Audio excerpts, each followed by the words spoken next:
मान्यवर, माननीय इनको पढ़ लें दो पूरा, 1 मिनट इनको पढ़ लें दो। आप पढ़ लो, आप पूरा पढ़ लो। Sir, Council Sector, page 615. The motion for reference of a bill to a select committee may include instruction to the मैंने पढ़ committee to लिया consider आपका। matters other than those dealt with in the bill but relating to the subject matter of the bill.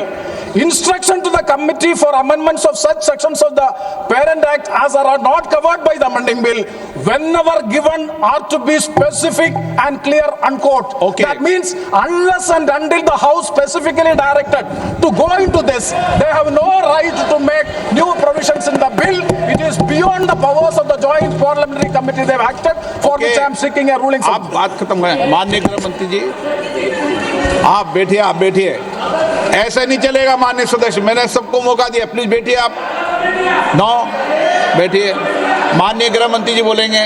मान्यवर, माननीय सदस्य ने जो point of order उठाया है, मैं इसके हार्द को सदन के सामने रखना चाहता हूं। भारत सरकार की कैबिनेट ने इस बारे में एक बिल अप्रूव कर सदन के सामने रखा। आपके द्वारा ये बिल जॉइंट पार्लियामेंट्री कमेटी को दिया गया, जिसका विपक्ष का भी बड़ा आग्रह था। कमेटी ने इस पर सुविचारित रूप से अपना मत प्रकट किया। वो जो मत प्रकट हुआ, वो मत फिर से कैबिनेट के सामने गया।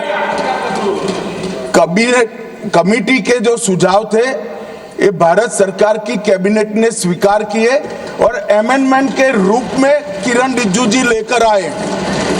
ये तभी होता है जब ये ऑफिशियल अमेंडमेंट कैबिनेट की अनुमोदन के बगैर आता है। मान्यवर, मैं नहीं मानता इसमें कोई पॉइंट ऑफ ऑर्डर है, और आपका ही आग्रह था कि कमेटी जॉइंट पार्लियामेंट्री कमेटी बने।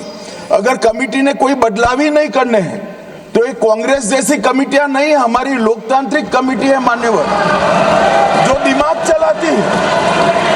कांग्रेस के जमाने में कमेटियां होती थी जो थप्पा लगाती थी। हमारी कमेटी चर्चा करती है, चर्चा के आधार पर विचार करती है और परिवर्तन करती है। अगर परिवर्तन को स्वीकार ही नहीं करना है तो कमेटी काहे को लिए है भाई?